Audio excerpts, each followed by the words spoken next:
ሰላም ጤና ይስጥልን ውድ በሀገር ውስጥና በውጭ የምትገኙ ቤተሰቦቻችን ከገበታ ሚዲያ የዕለቱን አበይት ዜናዎችንና ትኩስ መረጃዎችን ይዘንላችሁ ቀርበናል። አብራችሁን ቆዩ። በቅድሚያም ዋና ዋናዎቹን ህወሓት አከርካሪው ተመታ። በሰሜን ምዕራብ ትግራይ ገምሃሉ አካባቢ አስደናቂ ድሮን ጥቃት መፈጸሙ ተሰምቷል። በዚህም በርካታ የቡድኑ ጀኔራሎች የወታደራዊ ተሽከርካሪ ላይ ያሉ ማለቃቸው ተሰምቷል።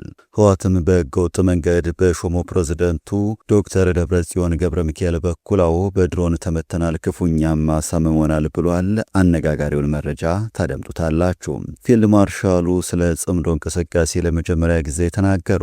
ፊልድ ማርሻል ብርሃኑ ጁላ ለወታደራዊ መኮንኖች ትዕዛዝም ሰጥቷል። ኢታማዦር ሹሙ ጣረሞት ላይ ያለውን ባንዳ ጨርሳችሁ ማስወገድ ይኖርባችኋል ሲሉ ጥብቅ መመሪያ ማውረዳቸው ታውቋል። በጥንቅራችንም ይዘነዋል። በሌላ በኩል የሚገባበት የጠፋው የህወሓት ቡድን አሁንም እንደ ልማዱ የትግራይ ወጣት ወደ ጦርነት ለመማገድ አፈሳውን አጠናክሮ ቀጥሏል። የትግራይ ባለስልጣናትና የአካባቢው መዋቅሮች በአንዳንድ የክልሉ አካባቢዎች ማለትም በአክሱም፣ አድዋ፣ ሽረ፣ አዲግራት፣ መቀለ፣ ውቅሮና በማዕከላዊ እንዲሁም በሰሜን ምዕራብ ዞኖች በሚገኙ ገጠራማ ወረዳዎች ውስጥ አስገዳጅ የምልመላ ዘመቻዎችን እያደረጉ መሆኑ ታውቋል። ሰሙታላችሁ።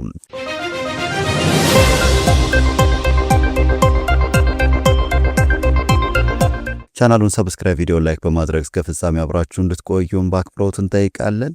ወደ ቀዳሚ ጉዳያችንም እናመራለን። ህወሓት አከርካሪው ተመታ። በሰሜን ምዕራብ ትግራይ ገምሃሉ አካባቢ አስደናቂ ድሮን ጥቃት መፈጸሙ ተሰምቷል። በትግራይ ድሮን ጥቃት ከ30 በላይ የህወሓት ታጣቂዎች መጎዳታቸውም ነው የተሰማው። ጥቃቱ ትናንት ሌሊት መፈጸሙ የተጠቆመ ሲሆን በሰሜን ምዕራብ ትግራይ ገምሃሉ አካባቢ መሳሪያና ሎጂስቲክስ ጭኖ ወደ ባድመ ይጓዝ በነበረ የህወሓት ወታደራዊ ኮንቮይ ላይ ያነጣጠረ እንደነበረም ነው የተነገረው። በጥቃቱ 9 ወታደራዊና የጭነት ተሽከርካሪዎችና 3 ቀላል ፒክአፕ መኪኖች ላይ ከፍተኛ ውድመት የደረሰ ሲሆን ከ30 በላይ ታጣቂዎች ህይወታቸው ሳያልፍ እንዳልቀረም ተጠቁመዋል። መረጃው ለገበታ ሚዲያ ያቀበሉት ምንጮች በጥቃቱ ቀላልና ከባድ ጉዳት የደረሰባቸው እስከ መቀለ ድረስ ለሕክምና መወሰዳቸውንም ገልጸዋል። በዛሬው በትግራይ ክልል በተፈጸመ ሌላ ድሮን ጥቃት መንዲዮ ተተኳሽ ጭኖ የሚጓዝን ቡድን ሲመራ የነበረው ኮሎኔል ህይወቱም አልፏል። በሰሜን ምዕራብ ትግራይ ዞን ጋህታይ አያዳቦ ወረዳም ሰንበል በተባለ አካባቢ ትናንት ምሽት በተወሰደ የድሮን እርምጃ ከባድመ አቅጣጫ በመጓዝ ላይ የነበረ ወታደራዊ ኮንቮይ መመታቱም ተነግሯል። እንደ ምንጮቻችን መረጃ ኮንቮዩ ከአደሜቲ ጣቢያ ተነስቶ በ27 ተሽከርካሪዎች የተደራጀ ሲሆን ሙሉ ሎጂስቲክስና ተኳሽ ጥይት ጭኖ በጉዞ ላይ እንደነበረም ተገልጿል። ጥቃቱ በደረሰበት ወቅት ቡድኑን በመምራት ላይ የነበሩት ኮሎኔል ሀጎስ አብርሃ ህይወታቸው ማለፉን ምንጮቻችን አስታውቀዋል። ህወሓትም ይኸው የድሮን ጥቃት ተፈጽሞብኛል፣ ከፍተኛም ኪሳራ ደርሶብኛል ብለዋል። ከትግራይ ክልል ጊዜ አስተዳደር ፕሬዝዳንት ስልጣኑን በመንጠቅ የፕሬዝዳንት ጽህፈት ቤቱ የተቆጣጠሩት ዶክተር ደብረጽዮን ዛሬ ባወጡት መግለጫ የድሮን ጥቃት መፈጸሙንም አስታውቀዋል። በጽህፈት ቤታቸው በኩል ባሰራጩት መግለጫ የብልጽግና ስርዓት በትግራይ ውስጥ የሚፈጽመውን የድሮን ጥቃት ቀጥሏል፣ ይህም በሰው ህይወትና በንብረት ላይ ጉዳት አስከትሏልን ብለዋል። ጨምሮም የብልጽግና ስርዓት የትግራይ ህዝብን ለማጥፋት ጄኖሳይድ አውጆ በሚሊዮን የሚቆጠሩ ሰዎችን ለሞት፣ ለአካል መጉደል፣ ለመፈናቀል፣ ማህበራዊና ኢኮኖሚያዊ ውድመት ዳርጓለን ብለዋል። በዓለም አቀፍ ማህበረሰብ ፊት የፈረመውን የፕሪቶሪያ ስምምነት በማፍረስም ህዝቡን ለማንበርከክ የተለያዩ ግፎችንና የፍትሃዊ ድርጊቶችን ሲፈጽም ቆይተው ያሉት ፕሬዝደንቱም በዛሬው ዕለት በሰሜን ምዕራባዊ ትግራይ ሽራ አካባቢ የድሮን ጥቃት መፈጸሙንም አረጋግጠዋል። በዚህም ጥቃትን በመደበኛ ስራቸው ላይ የነበሩ የትግራይ መከላከያ ኃይል ወይንም ቲዲኤፍ አባላት የሞት አደጋ እንደደረሰባቸውና የቆሰሉ እንዳሉም ገልጸው በንብረት ጉዳት መድረሱንም አስታውቀዋል። ከዚህ ቀደም መንግስት የፕሪቶሪያም ስምምነት በማፍረስ በትግራይ የተለያዩ አካባቢዎች የድሮን ጥቃት መፈጸሙን ገልጸው የብልጽግና ስርዓት ካለ ጦርነት መኖር እንደማይችል የሚያሳይ ነው ብለዋል። በማጠቃለያቸው መንግስት ቀጠናውን ወደ ማያቋረጥ ቀውስ ውስጥ እየከተተው መሆኑን ጠቅሰው ዓለም አቀፉ ማህበረሰብ ይህ ከመሆኑ በፊት እርምጃ እንዲወሰድም አሳስበዋል። በጉዳዩ ላይ የፌዴራል መንግስቱም ሆነ የመከላከያ ሰራዊቱ ያለው ነገር የለም።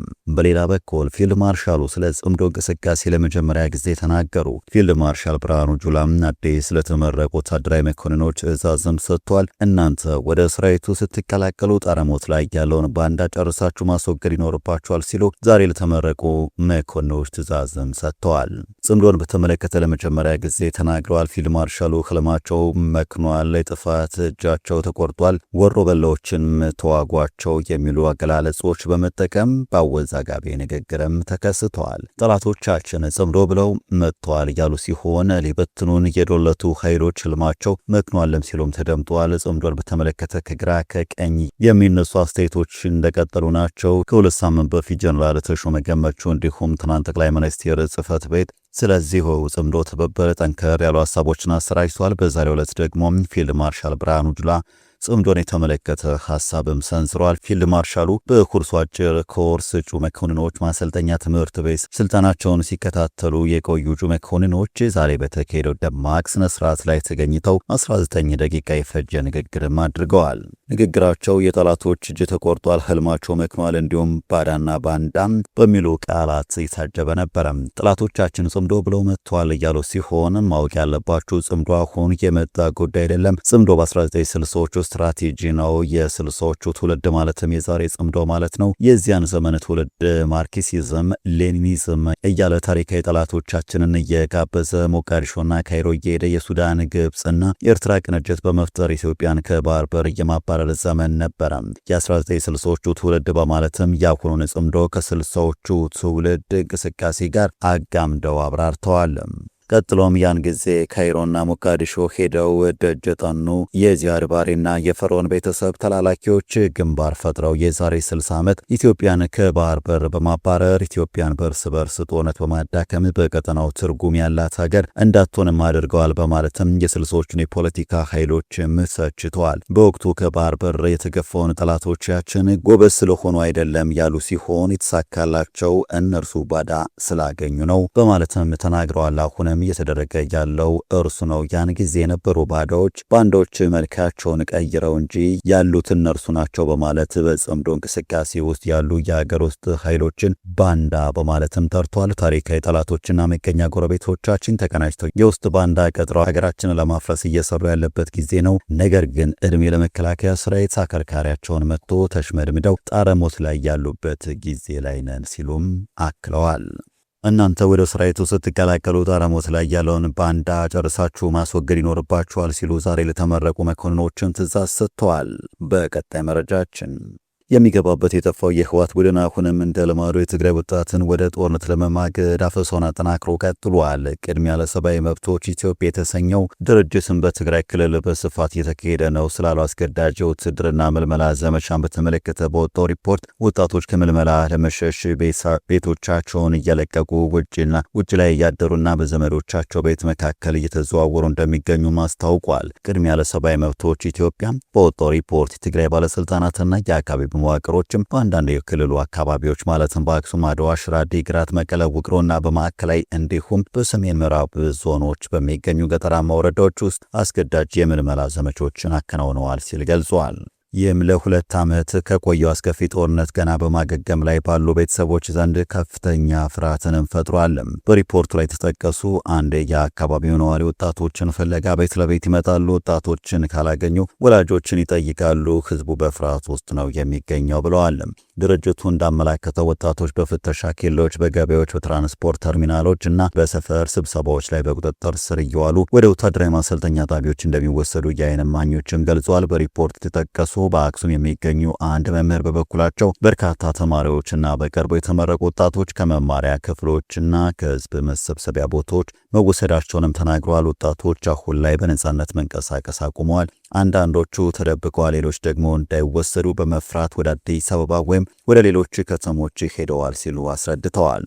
በማዕከላዊ ዞን የሚኖሩ የአንድ ቤተሰብ ታሪክን ያካተተው ሪፖርቱ ልጃቸው የአካባቢው ባለስልጣናት እሱን ፍለጋ በተደጋጋሚ ወደ ቤታቸው መምጣታቸውን ተከትሎ ከአካባቢው መሸሹን ጠቅሷል። ዘመዶቹ ለሪፖርቱ አዘጋጆች እንደተናገሩት ወጣቱ ለውትድርና እንዳይመለመል በመፍራት በቤት ውስጥ ማደር ካቆመ ሳምንታት የተቆጠሩ ሲሆን በገጠራማ መንደሮች መካከል እየተዘዋወረ እንደሚገኝም ጠቁመዋል። ሌላ የዓይን እማኝ ደግሞ በርካታ ወጣቶች ከአካባቢው አስተዳደር ማዕከል ተነስተው ወታደራዊ ማሰልጠኛ ተቋማት ናቸው ተብሎ ወደሚታ ሰብበት ቦታዎች በጭነት መኪኖች ሲጓዙ ማየቱን ገልጿል። በጭነት መኪኖች ይዘዋቸው ሲሄዱ አይተናል። አብዛኞቹ ከዛም በገዛ ፈቃዳቸው የሄዱ አይደለም ሲልም ተናግረዋል። ቅድሚያ ለሰብአዊ መብቶች ኢትዮጵያ ሂውማን ራይትስ ፈርስት የተሰበሰቡት ምስክርነቶች ምልመላው በፈቃደኝነት ላይ የተመሰረተ ሳይሆን አስገዳጅ መሆኑን እንደሚያሳይም ገልጸዋል። ተቋሙ ገለልተኛ ምርመራ እንዲደረግም ጥሪ አቅርቧል። ሪፖርቱ ይፋ እስከተደረገበት ጊዜ ድረስ የህዝባዊ ወያኔ ሓርነት ትግራይ ህወሓት ሆነ የትግራይ ጊዜያዊ አስተዳደር ለቀረበው ሪፖርት በይፋ የሰጡት ምላሽ የለም። ሪፖርቱ በክልሉ ውስጥ ያለውን አጠቃላይ የጭንቀት ሁኔታ ያመላከተ ሲሆን በሪፖርቱ አዘጋጆች ሲጠየቁ ቤተሰቦች እንደተናገሩት የ2013 እስከ 2015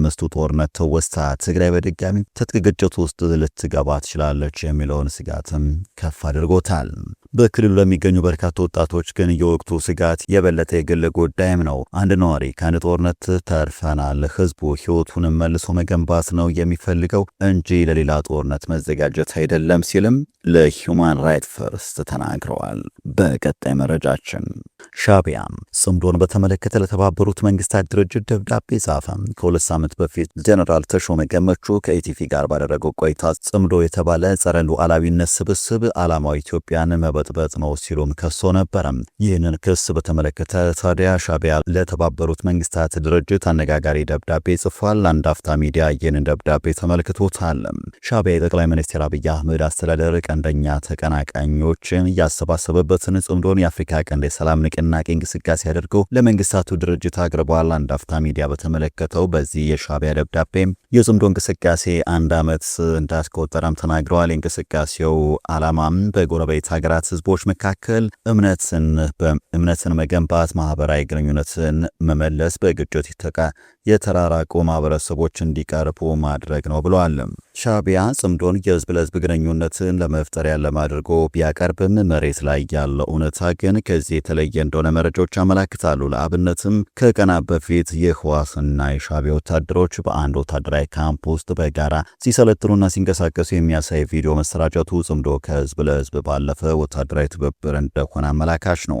በተጨማሪም እንደ ዘ ኢኮኖሚስትና አፍሪካን ኢንተለጀንስ ያሉ ዓለም አቀፍ ሚዲያዎች የህግደፍና ህወሓት አመራሮች የጀመሩት ግንኙነት የህዝብ ለህዝብ ግንኙነትን ለመፍጠር ያለመ ሳይሆን ፖለቲካዊና ወታደራዊ እንደሆነ የተለያዩ ማስረጃዎች በማቅረብም ዘግበዋል። ይህ እውነት ላይ ያለን ጉዳይ የሚክደው ሻዕቢያ ደብዳቤ ግን ይህ ጽምዶ ድንበር ላይ ባሉ ህዝቦች መካከል እየተፈጠረ ያለ ህዝብ ለህዝብ ግንኙነት ስለሆነ ተመድንዳሪያነት ሊያዩ ይገባልም ሲልም ይሞግታል። ጀነራል ተሾመ ገመቹ ከሁለት ሳምንት በፊት ከኢቲቪ ጋር ባደረጉት ቆይታ ለጽምዶ ኢላማ በዝርዝር አብራርተው ነበረ። እንቅስቃሴውን ጸረ ሉዓላዊነት ሲሉ የተናገሩት ሜጀር ጀነራል ገመቹ ጫንቃቸውን ለፈርዖን ቀንበር በሰጡ የኢትዮጵያ አካላትና አካባቢው ላይ ባሉት ስብስብ የተፈጠረ ነው ሲሉ ነበር የተናገሩት። አክሎ መከላከያ ሰራዊት በራሱ ቻናል ተቀማጭነታቸውን በኢትዮጵያ ያደረጉ የኢታሼ ማህበረሰብ አባላት ስለ ጉዳዩ በደንብ እንዲያውቁና ግንዛቤ እንዲኖራቸው ሰፊ ስራ መከናወኑን በወቅቱ አስታውቀዋል። አገር ውስጥ ላሉም አታሼዎች ስለ ሁኔታው ማስገንዘብ ያስፈለገው ለአምባሳደሮቻቸው ቀዳሚ ሰዎችና አካላት ስለሆኑ ነው። በተጨማሪም ነገ እንዳዊችን ሐሳብ ወደ መሬት እናወርድ ብሎ የሚሰራ አካል ካለም የሚሰጠው ምላሽ ዲፕሎማሲ ማህበረሰብ አስቀድሞም የተነገረ ጉዳይ እንዲሆን በመታሰቡ መሆኑን አስረድተዋል። በተመሳሳይ የኢትዮጵያ ጠቅላይ ሚኒስትር ጽሕፈት ቤት ትናንት ምሽት ወቅታዊ ጉዳዮችን በተመለከተ በወጣው መግለጫ ላይ ስለዚህ የጽምዶ እንቅስቃሴ ጠንከር ያሉ ጉዳዮችን አንስቷል። መግለጫው የጥፋት ኃይሎች ሲል በስም ያልጠቀሳቸው ቡድኖች ከባዕዳን ጋር ጽምዶ የሚል ቁርኝነት በመፍጠር እኩይ ዓላማቸውን ለማሳካት ሰፊ የጥፋት ዝግጅት ሲያደርጉ ቆይተዋል በማለት ምርጫውን ለማደናቀፍ የተለያዩ ድርጊቶች ሲፈጽሙ ነበር ሲልም ከሷል። ወደ ተመልካቾቻችን ለዛሬ ያዘጋጀንላችሁ አበይት ዜናዎቻችን እነዚህ ነበሩ። ገበታ ሚዲያን ሰብስክራይብ በማድረግ ቤተሰብ ይሁኑ እያለን ተሰናበትን። ጤና ይስጥልን።